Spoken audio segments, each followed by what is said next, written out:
Hello everyone, this is Genuine Polish, and in this video I'm going to be showing you how to build a mechanical gas filter. These are very simple, very useful, and that way you can reference this video for all of my builds or anybody else's builds. So to start off, you are going to have one common line coming from your gas source. So it's going to look like this. You have your gas source and one common line. Next, we're going to build the actual filter itself. I'm going to be using radiant pipes to show you the actual filter.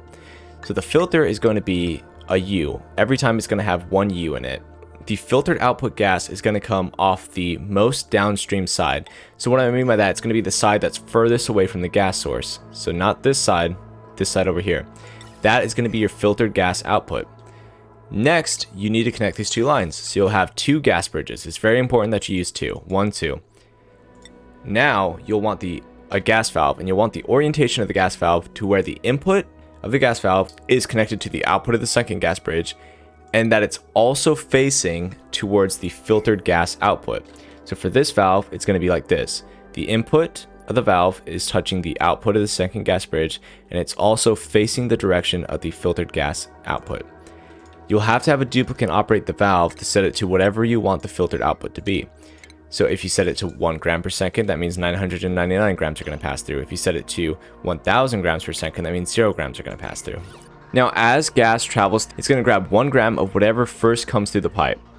So that means whatever you have upstream of the pipe needs to be whatever you want selected for the mechanical filter. You need 4 packets of 1 gram to fill up this valve system. So that's a mechanical filter. Now let's build 2 other varieties. Let's start off with one that's a little bit more easy on the eyes. So again, we have our unfiltered gas output.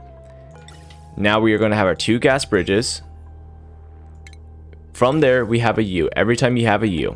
So you build a U like this, and then the leg of the U that is furthest downstream, you're going to put your leg that comes off it to a filtered gas output.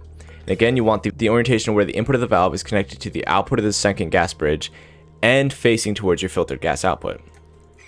So here this is, and then we are going to again set it to 1 gram per second, so that way we're getting the maximum amount of gas traveling through this pipe. Okay, so now that we've built this second one and had the duplicate adjusted, we have carbon dioxide coming through the vents now.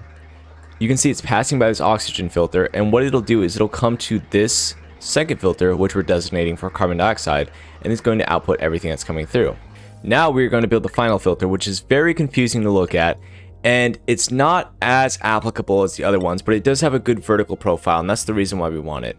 So you have your filtered gas output, and it's going to be for a vertical down pipe. Otherwise, you would just build these other ones. Next, we're going to build the gas bridges first because it's a little confusing to look at. So you're going to build one at the very top of this corner here and another one right below it. So you have 2 right on top of each other. From there, we're going to do our U again. So you're going to have your U. And for this one, it is very confusing and doesn't exactly follow the rules that we discussed. So you're going to have your input connected to the output of your second gas bridge. So it's going to be orientated like this, which is really confusing to look at.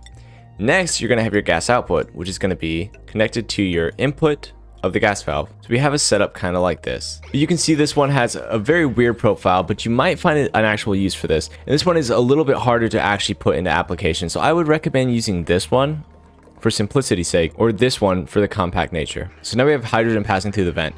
You can see that it's passing by all these filters, and this filter will actually grab the little bits of oxygen that's coming through here, and it'll ignore the carbon dioxide, which the second filter will pick up. Now we have this third filter completely saturated with hydrogen.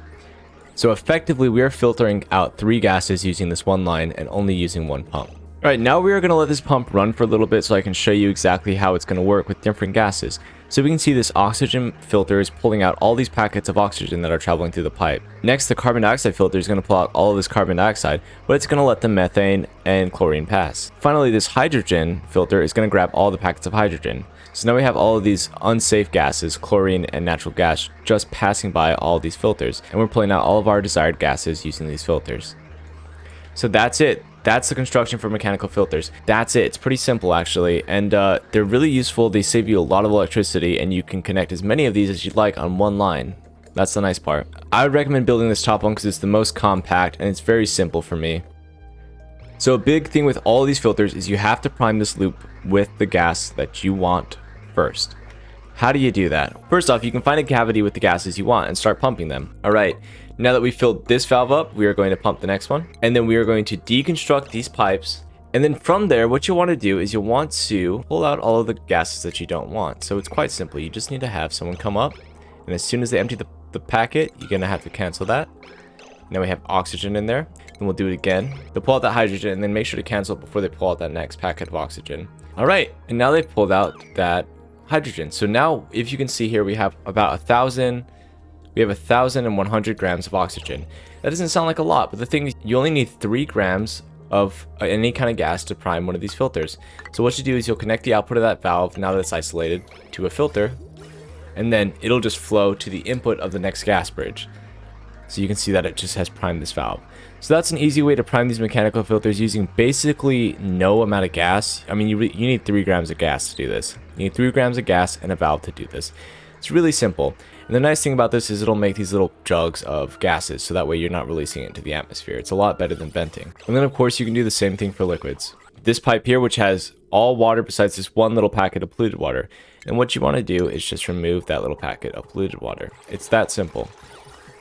And then using this, you can prime all of your systems. What I would recommend is if you ever just have a 1,000 gram packet of gas in a pipe anywhere in your base, just leave it there. Don't deconstruct it, don't empty it, just leave it there. Leave one of each of the different gases, so that way you can use it to prime these mechanical filters. It just makes it a lot easier.